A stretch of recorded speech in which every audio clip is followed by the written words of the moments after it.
Donc la prochaine présentation sera assurée par mon collègue modérateur, Dr Philippe Cuc, qui va répondre à une question essentielle. Quel secteur d'activité choisir? Secteur 1, secteur 2 ou Optamco? Alors,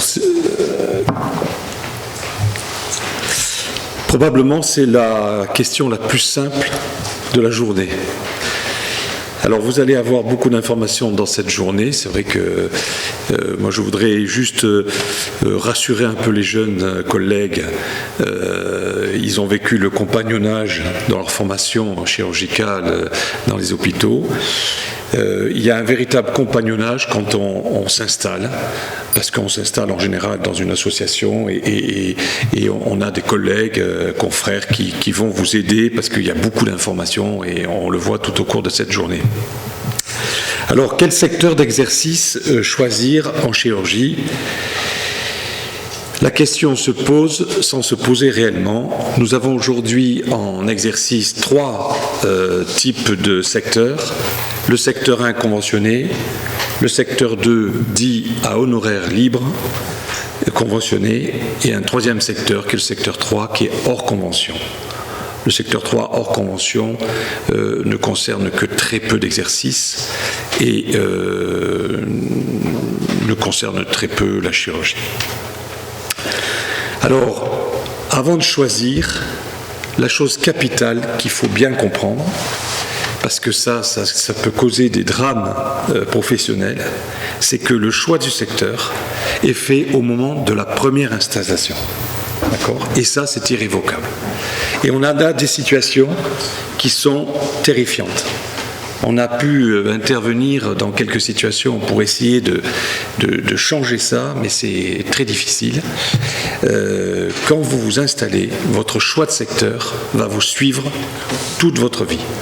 Et je rappelle, et il faut se baser toujours sur l'histoire, en 1990, des anciens chefs de clinique assistants avaient choisi le secteur 1 par choix.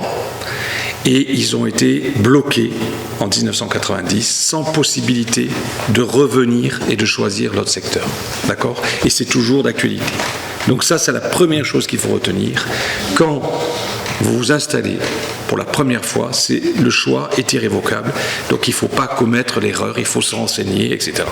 Alors moi, je vais vous parler donc des 3 secteurs. Le secteur 1 conventionné, c'est un secteur où on pratique des tarifs fixes qui sont fixés par la sécurité sociale, sans complément d'honoraires. Alors moi je préfère parler de complément d'honoraires que de dépassement d'honoraires. Ce dépassement d'honoraires m'horripile depuis des années. Le médecin conventionné donc voit ses tarifs fixés par la Convention nationale. Ils sont d'ailleurs parfois en chirurgie supérieurs à ceux qui sont pratiqués pour le secteur 2. C'est une petite nuance qu'il faut comprendre. Mais en contrepartie de ces tarifs qui sont fixés, le médecin bénéficie d'une prise en charge partielle de ses cotisations sociales, maladie et retraite. Le secteur 2 conventionné est un secteur dit à honoraires libres. Alors je l'ai mise entre parenthèses parce que la liberté tarifaire est une liberté quand même contrôlée. Mais indiscutablement, dans le cadre du respect de la déontologie médicale, le chirurgien va pouvoir, en informant le patient, fixer ses honoraires médicaux. D'accord ? Il y a là aussi un contrôle de l'assurance maladie, puisque pour la première fois dans la convention qui a été signée en 2015, est apparu ce qu'on appelle les pratiques tarifaires excessives. C'est-à-dire que la caisse d'assurance maladie peut surveiller, regarder et décider que telle pratique chirurgicale, tarifaire, est excessive. Le patient est remboursé par l'assurance maladie sur la base du tarif sécurité sociale, d'accord ? Et il peut être remboursé des compléments d'honoraires par une complémentaire santé, mutuelle, assurance privée ou institut de prévoyance, qui, selon leur contrat, peuvent rembourser. Là, il y a un vrai problème parce que depuis quelques années, on voit les assureurs complémentaires se désengager du remboursement des compléments d'honoraires du secteur 2. Alors, il n'y a pas à tortiller, hein, il n'y a pas, je vais droit au but, en chirurgie, il faut s'installer en secteur 2. Sinon, ce n'est pas possible d'exercer la chirurgie en libéral. Alors, il faut s'installer en secteur 2. Bien entendu, il faut prendre en compte le type d'installation. Est-ce que vous vous installez tout seul? Est-ce que vous vous installez en association, en partage d'honoraires? Ça, je crois qu'il y a des séances cet après-midi, on discutera de tout ça. C'est très important. Et la seule question qu'on peut se poser actuellement en chirurgie pour un jeune chirurgien qui s'installe, c'est de savoir s'il prend le secteur 2 dit pur ou bien ce que nous avons proposé dans la convention de 2015, un système qui s'appelle l'Optam-CO. Optam-CO, c'est une option tarifaire pour maîtriser les dépassements d'honoraires pour la chirurgie et l'obstétrique. CO, chirurgie obstétrique. Et là, il faut comprendre que si vous rentrez dans une association de chirurgiens qui exercent en secteur 2 et qui ont choisi par exemple l'Optam, vous avez la possibilité, et je vais vous le montrer, de négocier avec l'assurance maladie un taux de groupe, l'association, pour que ça soit homogène dans l'exercice tarifaire, ou bien un taux régional de la spécialité. Parce que cette mise en place de cet Optam a été basée sur une antériorité des dépassements d'honoraires, des compléments d'honoraires, de 2013, 2014, 2015. On a fait une moyenne et on a dit voilà, vous avez un taux moyen de dépassement, voilà, et il ne faut pas le dépasser. Alors, qui peut choisir le secteur 2 aujourd'hui? Et c'est ça, à mon avis, le gros sujet. Il s'installe pour la première fois en libéral, très important, je vous le dis, et ils sont titulaires des titres hospitaliers suivants. Alors voilà la liste qui est listée, qui est présente dans aujourd'hui la convention médicale. Ce qui nous concernait pour la chirurgie était bien sûr les anciens chefs de clinique, les anciens assistants des hôpitaux. Ça ne posait pas de problème. C'est pour ça que les anciens chefs de clinique, les anciens assistants des hôpitaux, les anciens PH s'installent en secteur 2, peuvent accéder au secteur 2. D'accord ?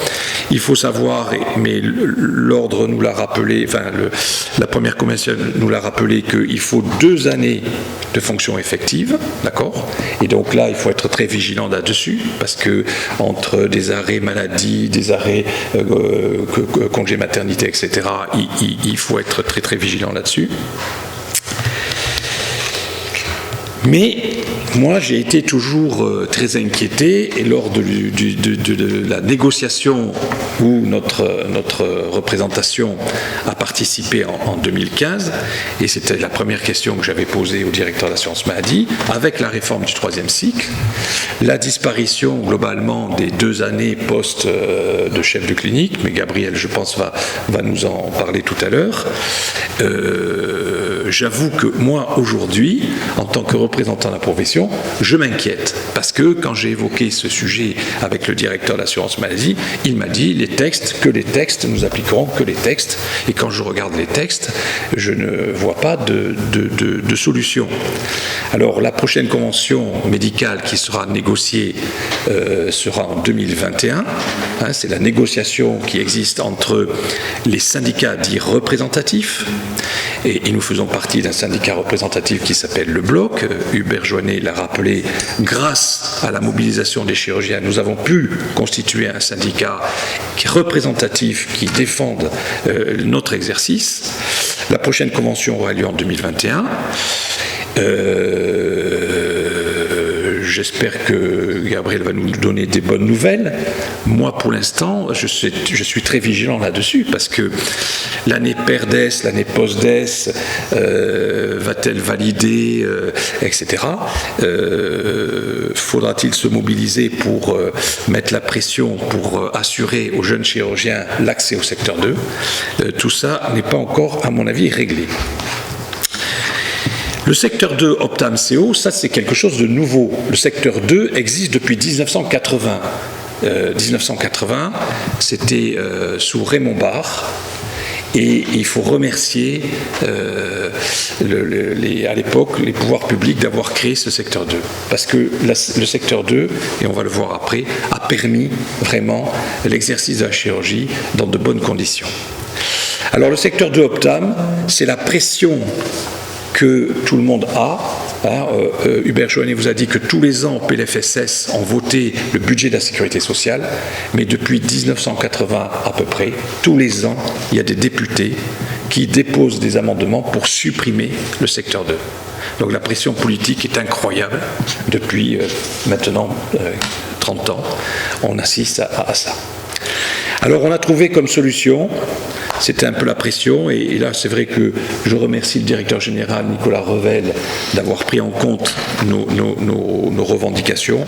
On a trouvé un système qui a permis de dire on fait la moyenne des dépassements, donc c'est le taux de dépassement moyen annuel, qu'on va maintenir ou qu'on va légèrement baisser. On va augmenter le taux de tarif opposable, c'est-à-dire les actes que vous faites sans complément d'honoraires. Et en échange, on va revaloriser le tarif opposable avec un modificateur, qui est le modificateur K. Je ne rentre pas dans les détails parce que tout ça, vous l'apprendrez facilement, qu'on met à 20%. D'accord ? Et on a permis ainsi de maintenir les compléments d'honoraires, de valoriser un peu l'acte de chirurgie avec ce modificateur et de maintenir ce système.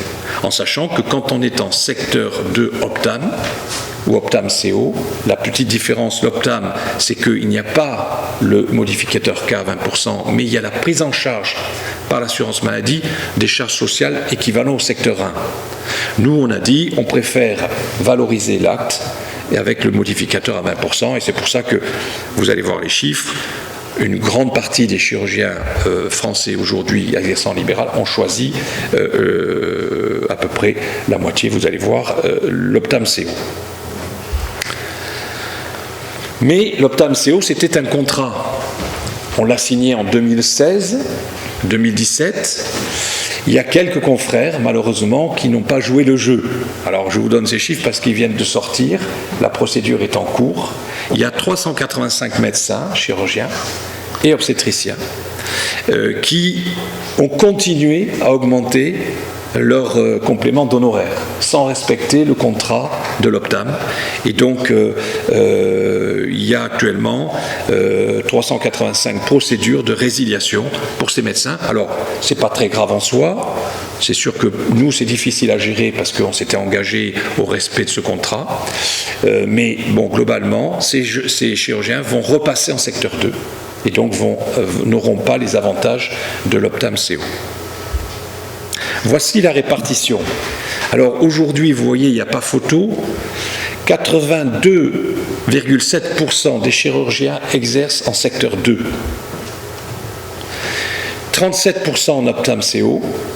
4,9% en Optam, ce qui fait à peu près, globalement, 42%. 40% exercent en secteur 2 sans Optam. D'accord ? Donc c'est la moitié des chirurgiens français ont choisi l'Optam-CO et la maîtrise de leur complément d'honoraires. L'autre moitié a choisi de rester en secteur 2. Chose très surprenante, il y a encore des chirurgiens qui exercent en secteur 1. Alors, c'est tout ça, et on ne fait pas le bonheur des gens sans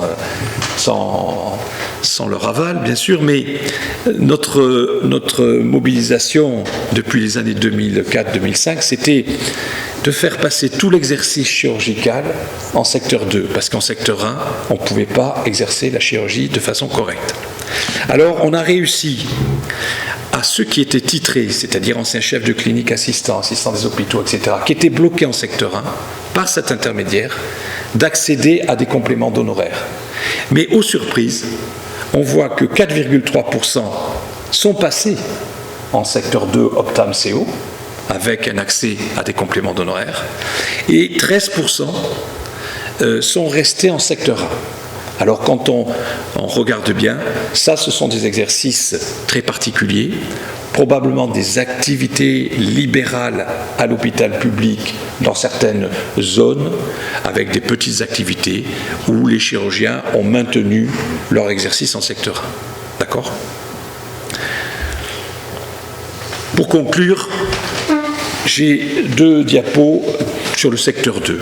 Le secteur 2 vous donnera toujours une indépendance. Vous ne serez pas soumis à la tarification de la sécurité sociale et le retard tarifaire en chirurgie était excessif.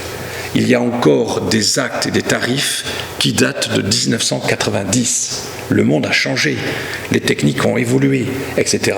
Et la problématique, c'est qu'on n'a jamais été bien défendu. Alors maintenant, on est présent, donc les choses ont un peu évolué, mais indiscutablement, ce tarif sont en inadéquation avec notre exercice, nos compétences et nos responsabilités. Et donc ça, le secteur 2 a permis, avec les compléments d'honoraires, de remonter le tarif. La liberté, ça n'a pas de prix. Le secteur 2, c'est le seul secteur qui permet de faire du secteur 1, il faut aussi le dire. Ce n'est pas parce que vous êtes en secteur 2 que vous ne faites pas du tarif opposable. Bien au contraire, ça permet de prendre en compte tous les patients, les plus défavorisés, les CMU, les urgences, au tarif sécurité sociale, etc. Ça permet de gérer ses investissements, de gérer son matériel, de gérer l'innovation thérapeutique. Je prendrai pas, pour exemple, la robotique. La robotique urologique dans le secteur libéral aujourd'hui est financée par le secteur 2, par les compléments d'honoraires des chirurgiens urologues. Le matériel n'est pas financé par la sécurité sociale, l'acte n'est pas tarifé par la sécurité sociale. Ce sont les compléments d'honoraires qui permettent aux patients aujourd'hui d'accéder à ces techniques performantes. Alors le secteur 2, c'est un combat idéologique, j'en suis désolé, mais depuis 81, on essaie de l'abattre, mais on résiste, et c'est tous les ans qu'il faut résister. Il comble le retard tarifaire depuis 1980, je l'ai dit, surtout en chirurgie où nous avons des actes non répétitifs et invasifs, de haute responsabilité.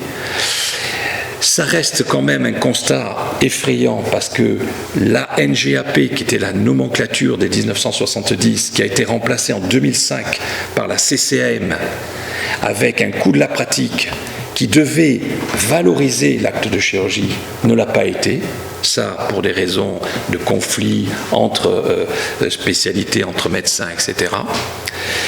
Reste quand même un problème essentiel qui sont le remboursement des compléments d'honoraires aux patients par les assureurs complémentaires. Là, c'est un vrai sujet qui est toujours au débat, toujours en débat, et là aussi le caractère idéologique de ce sujet est préoccupant. Et puis, la dernière nouvelle, puisque ça a été voté, je crois, le 24 octobre 2019 dans le PLFSS 2020, nous repartons, et là on va se marrer encore, je pense, avec un haut conseil des nomenclatures pour réviser la CCM. D'accord ? Alors nous militons en tant que représentants des chirurgiens pour qu'il y ait un rendez-vous annuel pour faire évoluer la CCM, pour permettre aux innovations technologiques, thérapeutiques d'être prises en compte, remboursées. L'évolution, elle est dans un sens et dans l'autre, c'est-à-dire qu'il faut aussi dérembourser des actes qui ne sont plus utilisés, mais il faut valoriser l'innovation thérapeutique au service médical rendu pour le patient. Merci beaucoup.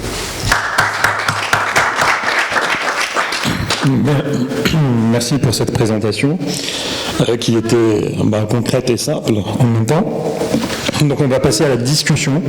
J'en profite pour répondre à votre question si vous avez posé par rapport au secteur 2 et comment on peut passer au secteur 2 avec la réforme du 3e cycle. Donc on sait très bien, je vais juste faire un résumé général, mais rapide, de la réforme du troisième cycle.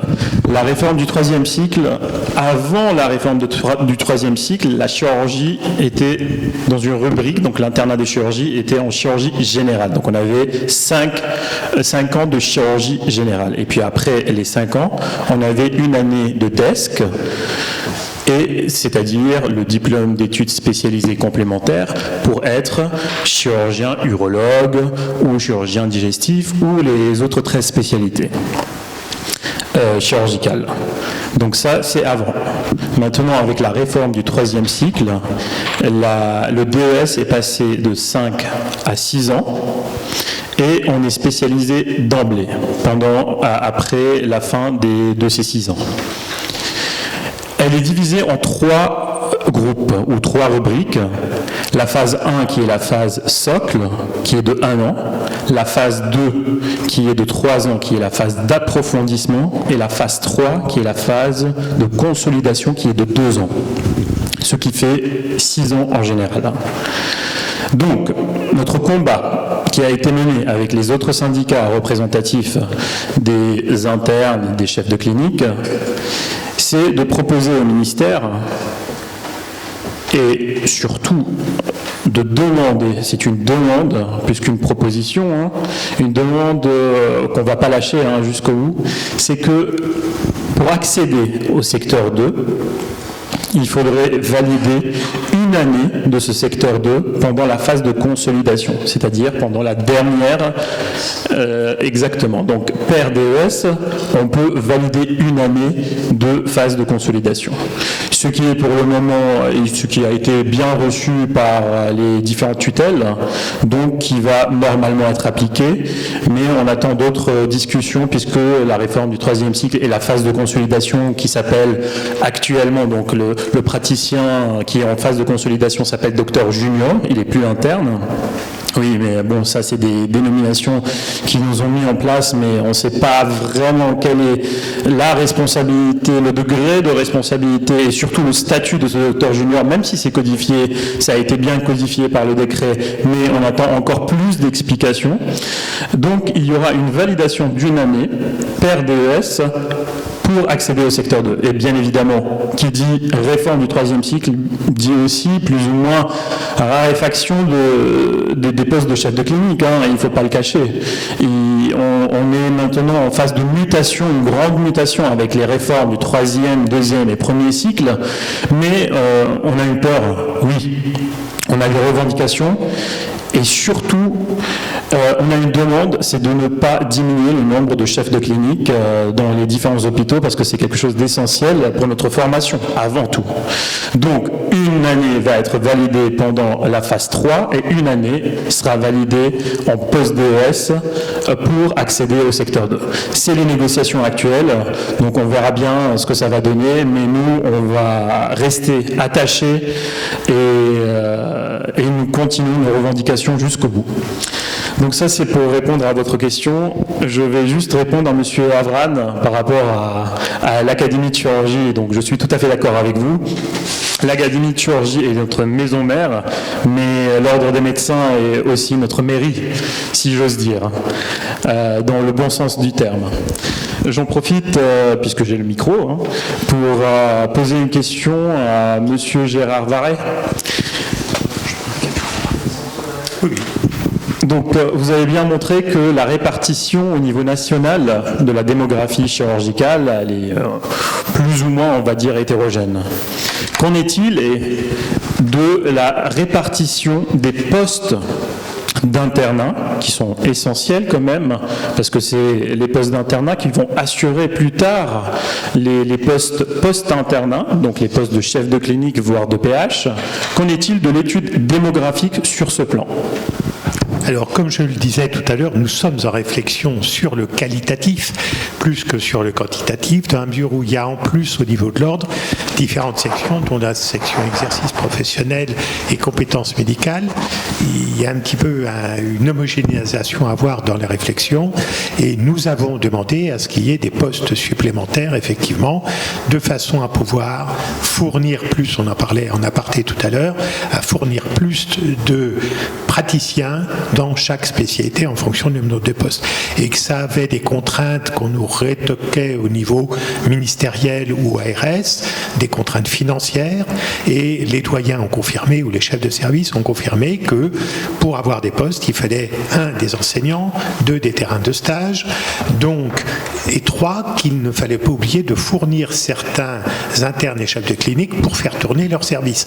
Donc il y a des multi-contraintes qui sont que, normalement, il faudrait pouvoir fabriquer dans un axe global un certain nombre de praticiens, à la fois pour le terrain hospitalier et à la fois pour l'exercice professionnel ultérieur, et que ça demande des contraintes et ça demande l'accord des pouvoirs publics pour comprendre qu'effectivement il faut gérer au-delà du doctorat, au-delà du PH, au-delà du PEPH pour former. Donc nous sommes en demande et en lien constant pour que cette démographie des postes augmente de façon proportionnelle pour pouvoir fournir le nombre de praticiens normalement exigibles. Merci. Gardez le micro. J'avais une question très ciblée. J'ai vu dans un de vos tableaux, dans votre communication qui était de très belle qualité, l'existence de chirurgiens salariés n'exerçant pas dans un établissement. Alors, avec un pourcentage qui était de 4 et quelques pourcents. Oui. Quelle est cette Alors en fait, c'était, je pense, une coquille d'impression de la personne qui a tapé ça. C'était les établissements non hospitaliers publics. ESPIC ou... Voilà, d'accord. C'est ça. C'était une petite correction. Patrice Papin. Oui, je dirais que la réforme, c'est une harmonisation européenne, surtout, et avant tout. C'est 5+1. Deuxièmement, pour les postes de chef, c'est ceux qui veulent surtout une carrière scientifique. Il y a les postes d'assistants. Aujourd'hui, on voit dans les hôpitaux périphériques, en collaboration avec les CHU, les postes d'assistants qui sont ouverts. Maintenant, j'en ai, moi, par exemple, chaque année des nouveaux qui arrivent. Et ils font leur année en plus, en collaboration avec 20-30% qu'ils ont à faire au CHU. Et ils sont tout à fait qualifiés pour le secteur 2, tout simplement. Ils ne sont pas forcément chefs de clinique, mais ils font on a vu, il y a chef de clinique et en dessous, il y a bien sûr assistants des hôpitaux. Ils sont assistants des hôpitaux et c'est bien suffisant. Merci pour votre intervention. Donc oui, je précise bien que c'est les postes d'assistants aussi, et même AHU, on les a oubliés aussi. Mais là, pour le moment, sur l'étude démographique qu'on a, qui est incomplète, on a une crainte de raréfaction de ces postes. On ne sait pas... Je pense que la fonction... Excusez-moi de déranger, mais je pense qu'il y a aussi la notion, on verra après, de territoire, qu'il y a une volonté d'avoir des activités mixtes, qu'il y a une volonté aussi d'agir sur un territoire et donc d'avoir des collaborations CHU, cliniques et hôpitaux, et que petit à petit ça va se faire. Je pense pas qu'il y ait j'ai pas une réelle inquiétude sur le secteur 2. Je dirais que les activités vont être beaucoup plus modifiées que les statuts, même si chaque année on a nos députés qui veulent tout. Il y en a encore un cette année qui a voulu faire passer des... Mais c'est pas forcément l'axe que souhaitent les gouvernements en ce moment, c'est plus des activités mixtes, etc., sur un territoire. Merci pour votre vision très optimiste, mais il faut être optimiste.